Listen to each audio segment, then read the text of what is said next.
द्वारपाल, हम आचार्य बंदी को ढूंढ रहे हैं। मैं उन्हें शास्त्रार्थ के लिए चुनौती देने आया हूं। ब्राह्मण पुत्रों, तुम दोनों अभी बालक हो। आचार्य बंदी को चुनौती देने के बजाय किसी आचार्य के आश्रम में जाकर शिक्षा ग्रहण करो। द्वारपाल, आग की एक छोटी सी चिंगारी भी पूरे जंगल को जलाकर खाक कर सकती है। बाल पकने से कोई ज्ञानी नहीं हो जाता, ना ही धनायु और कुलीन होने से कोई बड़ा। ज्ञान की साधना करने वाला ही वृद्ध और महत्व होता है। हम ज्ञान वृद्ध हैं, इसलिए हमें भीतर जाने दो, या महाराज जनक और आचार्य बंदी को हमारे आगमन की सूचना दो। द्वारपाल, उन्हें भीतर आने दो। अश्वसेन, उन्हें भीतर आने दो।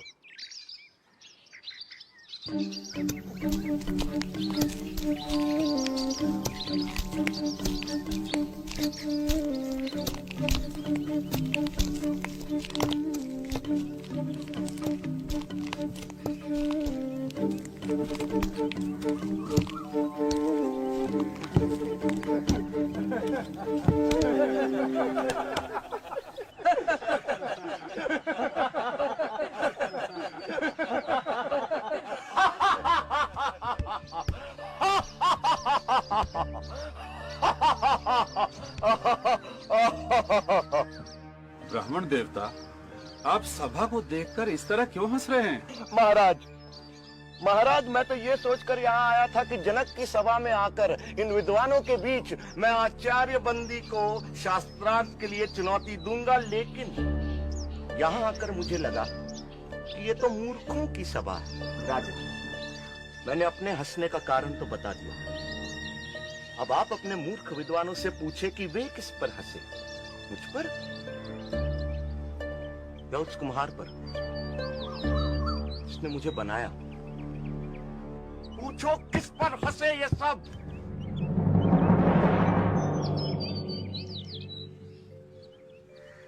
ब्राह्मण कुमार, मुझे और मेरे दरबारियों को इस अज्ञान के लिए क्षमा करें, पर मेरा निवेदन है कि अभी आप आचार्य बंदी से शास्त्रार्थ करने के लिए वयस्क नहीं हुए हैं। आचार्य बंदी से शास्त्रार्थ करना कठिन है। उनसे शास्त्रार्थ में हारने वाले को जल समाधि लेनी पड़ती है। इसलिए अभी आप और विद्या अध्ययन करें। राजन, आचार्य बंदी से शास्त्रार्थ के लिए मुझ पर गुरु कृपा ही पर्याप्त है, और जो अमर है उसे मृत्यु का क्या भय। किसी महान उद्देश्य के लिए प्राण देना मृत्यु नहीं होती। आप आचार्य बंदी के सामने मुझे प्रस्तुत करें। मैं हूं आचार्य बंदी। मैं तुमसे शास्त्रार्थ करने के लिए तैयार हूं, पर क्या तुम्हें मेरी शर्त स्वीकार है? एक ही बात बार बार कह आप हमें भयभीत करने की नाकाम कोशिश क्यों कर रहे हैं? चाहो तो तुम दोनों एक साथ मेरे साथ शास्त्रार्थ कर सकते हो। मैं एक हूं और एक ही आपसे शास्त्रार्थ करूंगा।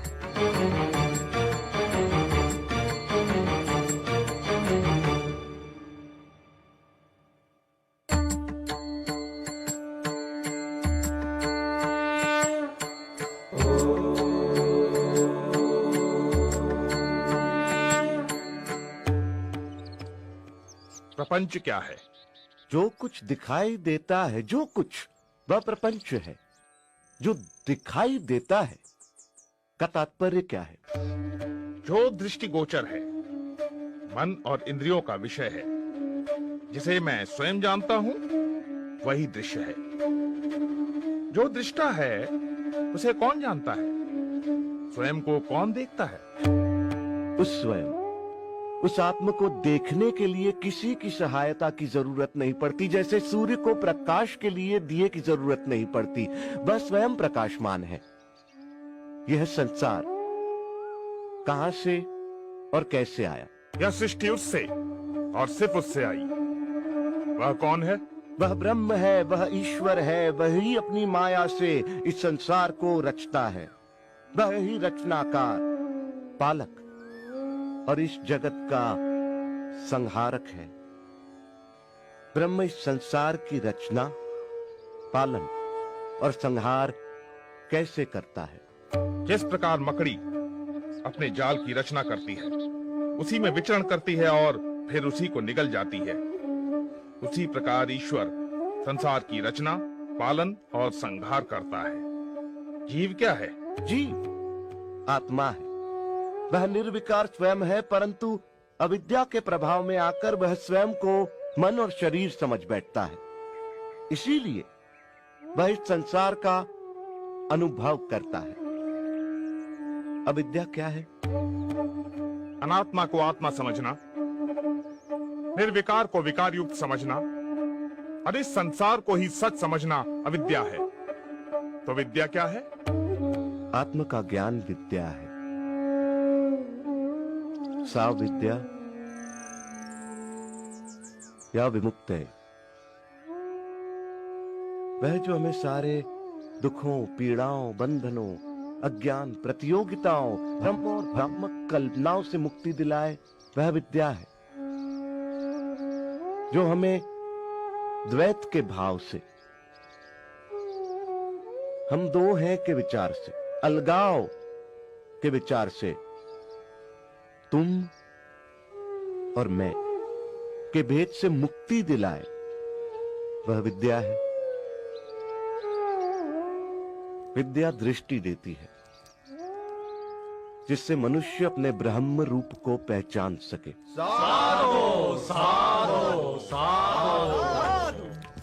ब्रह्म को जानने की प्रक्रिया क्या है? उसे जानने के दो मार्ग हैं। पहला मार्ग यह जानना कि ब्रह्म क्या नहीं है। जो ब्रह्म नहीं है उसका निषेध करना। सब नाम, रूप, गुण, सदोष और परिवर्तनशील वस्तु का निषेध कर निर्विकार को जानना। दूसरा मार्ग सत्य जैसा है उसे वैसा ही पहचानना। वह अस्तित्व रूप है, उसके बिना संसार का अस्तित्व ही नहीं है। वह ब्रह्म ही था, वह ब्रह्म ही है, इसलिए मैं ब्रह्म हूं, तुम ब्रह्म हो, हम सब ब्रह्म ही हैं, इसलिए सारा संसार ब्रह्म है। साधो साधो साधो। ब्रह्म को कैसे जाना जा सकता है? ब्रह्म को सही सामाजिक व्यवहार, आध्यात्मिक चिंतन, ध्यान पूर्वक सुनने, नित्य अनुभवों पर विचार करने और निष्कर्षों पर मनन करने तथा समाधि में जाकर जाना जा सकता है। ब्रह्म ज्ञानी के लक्षण क्या हैं? यदि कोई दावा करता है कि उसने ब्रह्म को जान लिया है तो वो ब्रह्म को नहीं जानता। ब्रह्म को जानने के साथ ही ब्रह्म को जानने का अहंकार मिट जाता है। क्या उसे तर्क से जाना जा सकता है? नहीं, परंतु तर्क सहायक हो सकता है। क्या उसे प्रार्थना और भक्ति से जाना जा सकता है? नहीं, किंतु प्रार्थना और भक्ति सहायक हो सकती है। क्या उसे योग व मनन से जाना जा सकता है? नहीं, परंतु योग व मनन सहायक हो सकते हैं। शास्त्रार्थ का अंत होता दिखाई नहीं दे रहा था। दोनों एक दूसरे पर भारी पड़ रहे थे कि अचानक बंदी निरुत्तर हो गए। आचार्य, उत्तर दें। आचार्य, उत्तर दें। अष्टावक्र की जय! अष्टावक्र की जय!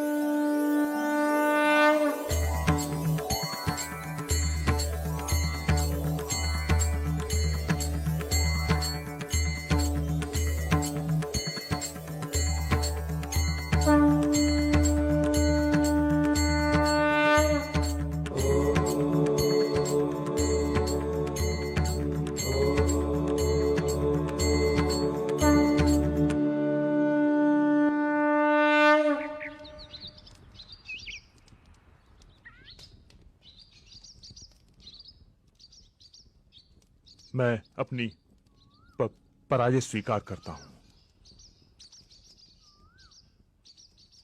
मैं जल समाधि लेने के लिए तैयार हूं।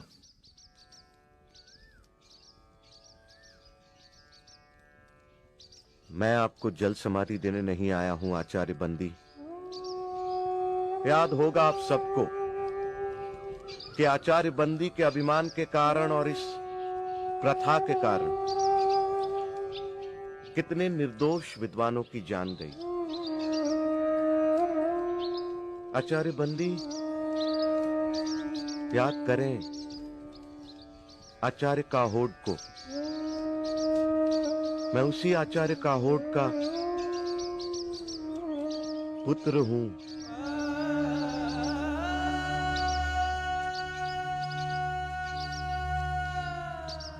आज मैं विजयी हूं,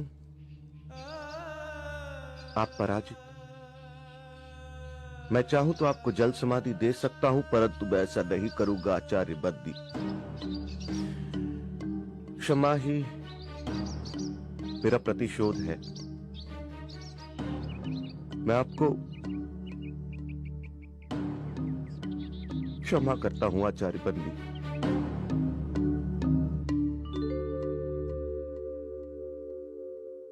प्राण लेने से भी बड़ा दंड तुमने मुझे दिया बाल ज्ञानी।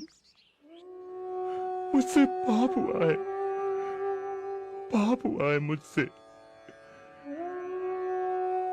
पाप। पश्चाताप की आग से बड़ी कोई आग नहीं आचार्य बंदी। हर दिन इस आग में जला पवित्र हो, यही आपका प्रायश्चित होगा। शास्त्र को शस्त्र न बनाओ।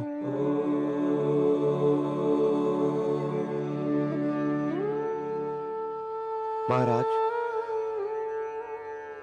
शास्त्र जीवन का विकास करते हैं, शस्त्र जीवन का विनाश। जितना पुराना है हिमालय, जितनी पुरानी है गंगा, उतना ही पुराना है ये सत्य। हिंसा से कभी किसी ने किसी को नहीं जीता।